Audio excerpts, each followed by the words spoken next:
बिस्मिल्लाहिर्रहमानिर्रहीम बिस्मिल्लाहिर्रहमानिर्रहीम। सबसे पहले तमाम दोस्तों को Microsoft power point advance course में खुशामदीद कहते हैं।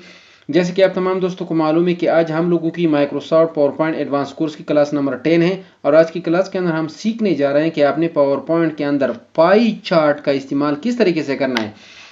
दोस्तों, अगर आप लोगों ने अभी तक मेरे चैनल को सब्सक्राइब नहीं किया तो काइंडली मेरे चैनल को सब्सक्राइब कर दें। तो चलते हैं क्लास की तरफ। और सबसे पहले यहाँ पर हम जाते हैं। यहाँ पर आपने सबसे पहले इंसर्ट के ऊपर क्लिक करना है, उसके बाद आपने जाना है यहाँ पर चार्ट के ऊपर आपने क्लिक करना है और यहाँ पर आप देख सकते हैं यहाँ पर लिखा होगा पाई, उसके ऊपर आपने क्लिक करना है और यहाँ पर आप देख सकते हैं जो भी डिज़ाइन आपको पसंद है वो डिज़ाइन आप ले सकते हैं। उसके ऊपर आपने क्लिक करना है और यहाँ आपने ओके करना है, ठीक है ना। तो दोस्तों हमने क्या करना है, यहाँ से आपने उसको थोड़ा जो है बड़ा करना है, ठीक है ना। उसके बाद यहाँ पर आपके पास जो है फर्स्ट क्वार्टर, देखो यहाँ पर second quarter, third quarter, fourth quarter और देखो यहाँ पर सेल लिखा हुआ है। तो यहाँ पर हम लिखते हैं आज के पाकिस्तान में मतलब है कितने मतलब है कौन कौन से लोग, कौन कौन से कौमें हैं और कितनी फीसद है। तो यहाँ पर हम लिखते हैं मतलब है पहले कास्ट मतलब है, उसके बाद आगे यहाँ पर हम लिखते हैं परसेंटेज, ठीक है ना। तो यहाँ पर हम लिखते हैं पहले पठान, उसके बाद हम लिखते हैं पंजाबी, उसके बाद हम लिखते हैं बलोच, उसके बाद हम लिखते हैं सिंधी, ठीक है ना। अदर मतलब है जो भी आप लिखते हैं वो मतलब है हज़ारा या जो भी है मतलब वो भी आप लिख सकते हैं, ठीक है ना। तो यहाँ पर हम लिखते हैं मतलब ये पठान हमारे पास है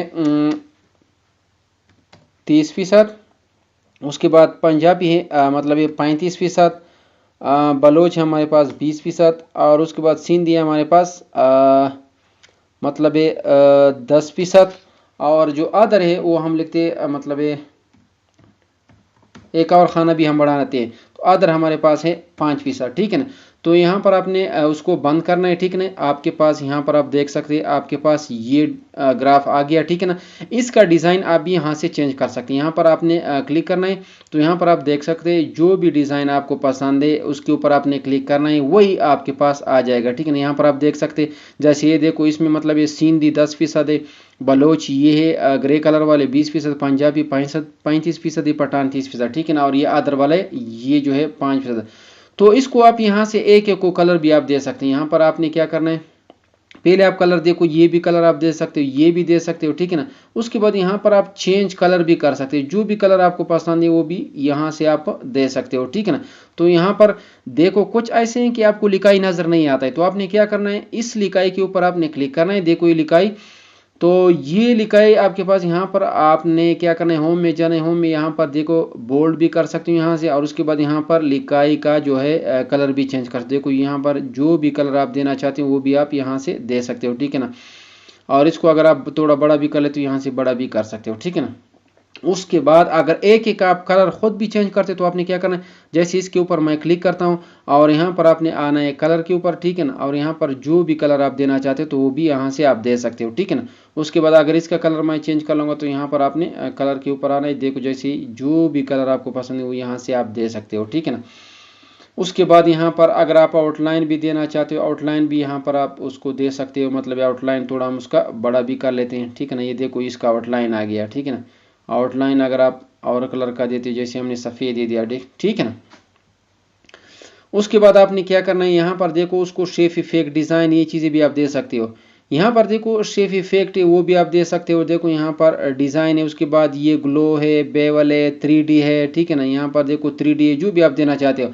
उसके बाद यहाँ पर आपने राइट क्लिक करना है और यहाँ पर लिखा होगा फॉर्मेट चार्ट एरिया, उसके ऊपर आपने क्लिक करना है। यहाँ पर देखो अगर इफेक्ट देते हो तो यहाँ से देखो फिल लाइन अगर करते हो तो यहाँ से आप कर सकते हो। और ग्रेडियंट देते हो, ठीक है ना, यहाँ पर आप क्लिक कर सकते हो, ठीक है ना।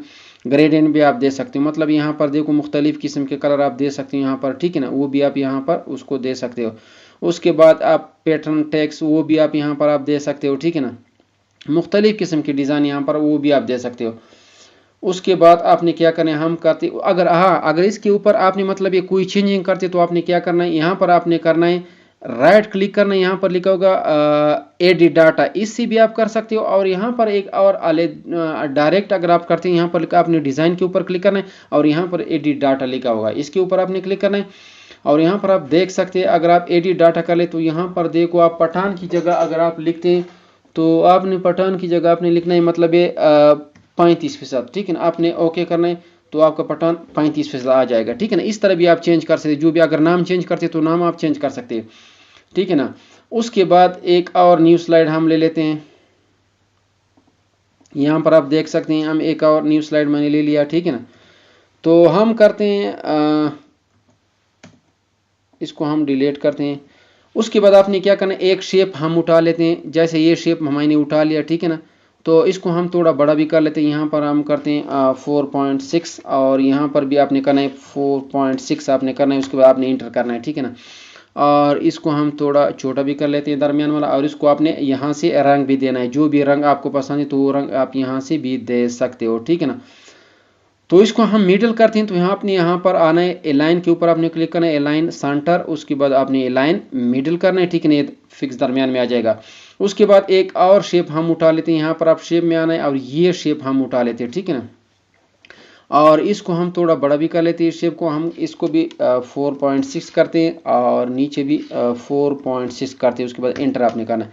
तो ये देखो आपका ये आ गया बिल्कुल बराबर। लेकिन आपने क्या करना है, आपने यहाँ पर आपने एलाइन सेंटर करना है, उसके बाद आपने एलाइन मिडल करना है, तो आपका ये भी फिक्स आ जाएगा, ठीक है ना। उसको हम उसके बराबर भी कर लेते हैं, ठीक है ना। उसके बाद इसको हम थोड़ा छोटा भी कर लेते हैं। इसको अगर आप रंग और भी देना चाहते हैं तो वो रंग दे दो। उसके बाद इसको हम कंट्रोल डी करते हैं, ठीक है ना। और इसको फिर आपने एलाइन सेंटर करना है और एलाइन मिडल करना है, ठीक है ना। तो आपने यहाँ से उसको पकड़ना है, ठीक है ना। यहाँ से आपने सीधा इस तरह ले आना है, ठीक है ना। उसके बाद आपने यहाँ से पकड़ना है। तो ये आप उसके बाद आपका जो आउटलाइन, इसका आउटलाइन आपने ख़त्म करना है, ठीक है ना। इसका हम कलर जो है वो और कलर देते हैं, ठीक है ना। ये कलर हमने दे दिया। उसके बाद इसको हम फिर कंट्रोल डी करते हैं, ठीक है ना। और इसका कलर हम चेंज कर लेते हैं, ठीक है ना। ये कलर हमने किया।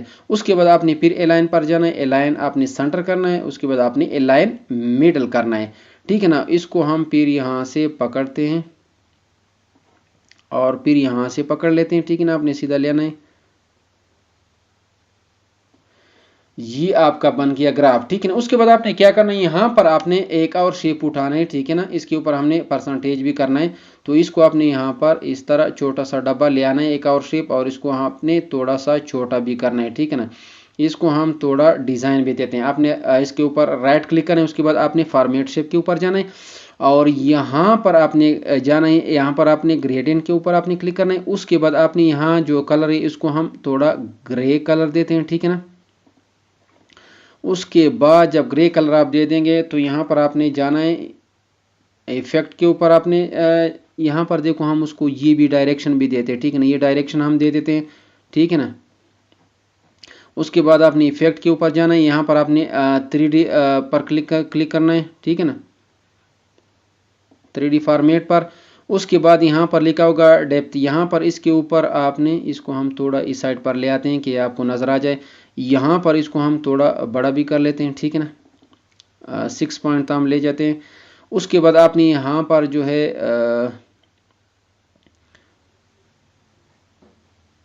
3D पर क्लिक करना है। उसके बाद यहाँ पर आपने करना है शेप जो है वो भी यहाँ ये वाला आपने क्लिक करना है, इसके ऊपर आपने क्लिक करना है।